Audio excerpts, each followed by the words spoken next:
First of all, I want to wish all of you a happy new year and happy holidays to all of you who have subscribed to my channel. So since we're coming out toward the end of the year, I wanted to talk about what's been going on in the crypto world. And certainly the case of Eddy Alexandre cannot be so far away from our minds, because this is the biggest fraud case, at least as far as the Haitian community is concerned. But let's talk about the biggest arrest in cryptocurrency. Bankman Fried, as you guys know, and some of you have sent me messages about why I'm not covering the case, why I'm not talking about it. And this is probably one of the biggest cases ever in terms of crypto, what I call crypto fraudsters, cryptocurrency fraudsters. So FTX was the biggest platform ever for cryptocurrency trading. So the CEO was arrested. He was in the Panama. He got back to the United States and he was released on a $250 million bond. Certainly a lot more money than in the Eddy Alexandre case. But don't feel sorry for Bankman Fried. His parents put up their home for him in order for him to get released. But the room is worth about $4 million. So it's not even 10% of the total amount. But this is federal court. Just because you hit $250 million bond, that doesn't mean somebody put up that much money. In fact, there's almost never any cash involved in the transaction. Usually somebody put up some kind of collateral, a house or some kind of collateral to help the defendant get out of prison. So this is what happened to Bankman Fried. Now, here's what I'm going to tell everyone. When you have a case as that is in the public sphere, for example, as Eddy Alexandre's case has been, at least in the Haitian community, and you have FTX, which is a crypto platform, and the CEO of FTX has been accused of fraud. Now, and I'm telling all of you this because this has actually happened. These cases, even though they are unrelated to Eddy Alexandre case, are going to have an effect on Eddy Alexandre, especially if he goes to trial. Because people like yourself who are reading the newspaper or watching videos about cryptos, about FTX, about other cryptocurrencies, right? If Eddy Alexandre goes to trial, the people who are going to be the jurors on that trial, most likely from Manhattan, from Brooklyn, most of them, okay, are going to hear about FTX, are going to hear about Bankman Fried, and it's going to be very hard for them not to make that association that the entire crypto world is full of fraudsters. And Eddy Alexandre is happened to be one of those fraudsters, even though that may not be the case, because we are human beings.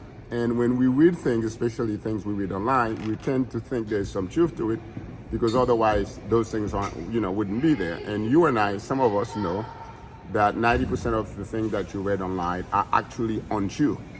So if the case of Eddy Alexandre, that case is scheduled to go to trial March 23rd.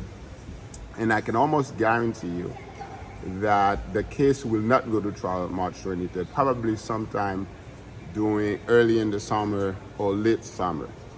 But once the trial starts, and the lawyers, the prosecutors and the lawyers started to pick a jury, basically, they're going to have to deal with all the cases of crypto. I mean, that's like one of three cases that have in the last year where people have been arrested. Remember that there was a case of these two Nigerian guys who were running a crypto platform. They were arrested also. So this is the third time this year that a big onshore in the crypto world, have been arrested. So that cannot be good for Eddy Alexandre's case, because the case has the exact same issues, is whether or not, in the case of Eddy Alexandre, whether or not he lied to his investors. Certainly in the case of Bankman Fried, whether Bankman Fried lied to his investors. Now, I can tell you that the Bankman Fried case is bigger. This is a $40 billion company versus $250 million. Very small money compared to Bankman Fried. But the idea about crypto fraud, about cryptocurrency, is the same. So you're going to have people from Manhattan who were going to be the juror in Eddy Alexandre's case, U.S. versus Eddy Alexandre. And those people most likely would have read about Bankman Fried. They would have read about his case. And they're going to tie that case to Eddy Alexandre's case, whether they're going to admit to it or not, they're going to do it, okay? And this happens, and I have experience with that in 2008, where everybody was talking about mortgage fraud. So they tied up everybody to the same thing, even though you may be innocent.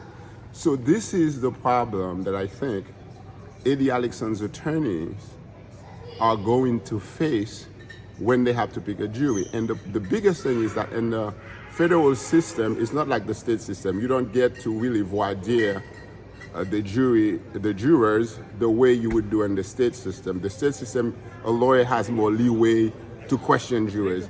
But in the federal system, the judge, most likely, actually all the time, the judge just brought up the people and they pick the juror that they think, would be fair.